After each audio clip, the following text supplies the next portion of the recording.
Mercury, also known as quicksilver. It's a naturally occurring element that can be released from human activities, such as the industrial processes taking place in Trinidad and Tobago. It's also found in some common household products and medical devices.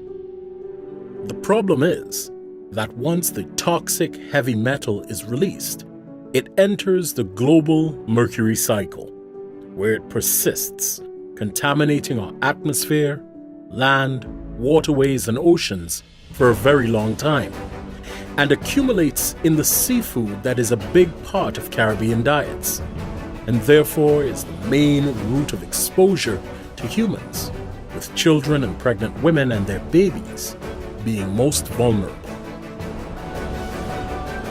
At high enough levels in the human body, mercury can cause serious health concerns, including nerve and organ damage, and in extreme cases, death.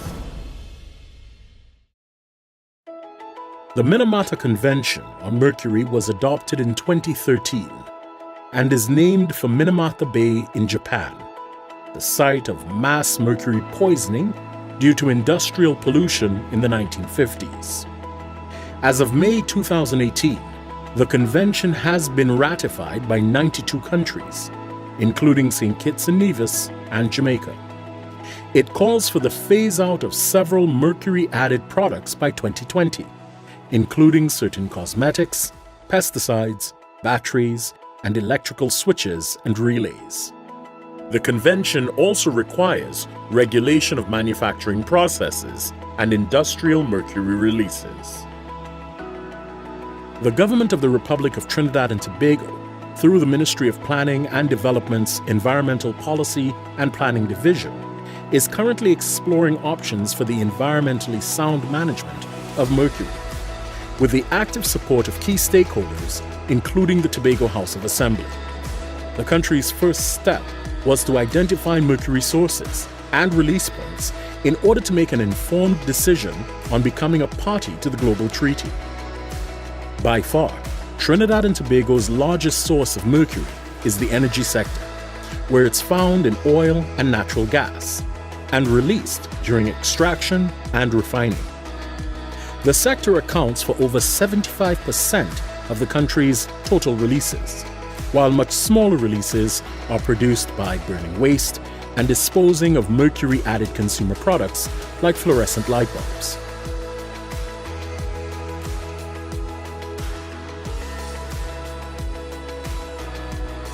T&T imported 2 million compact fluorescent light bulbs in 2015, each of which contains tiny but highly toxic amounts of the element. You'll find mercury in some dental filling amalgams, although it's much less common in local dentistry than it once was. And it's also found in some mercury-containing medical devices, such as mercury blood pressure gauges and thermometers, which are becoming less commonly used. The mercury in these products could pose a danger over long-term exposure and should be handled carefully. As consumers, you should read labels carefully, choose mercury-free products, consult recognized mercury dietary guidelines, avoid direct contact of mercury with skin, and safely dispose of mercury waste products using certified waste disposal handlers to prevent environmental contamination. The government will continue to engage with stakeholders in key sectors such as energy and waste management to introduce measures to minimize mercury releases and share information to encourage importers and retailers on the use of mercury-free alternatives. This country is already participating in various mercury-related projects, such as this MIA project, as well as in food and health assessments.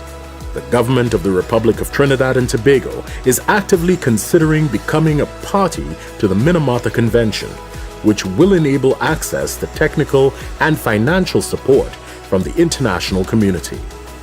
This will be a significant step on the path to a low mercury environment that is healthier for all citizens.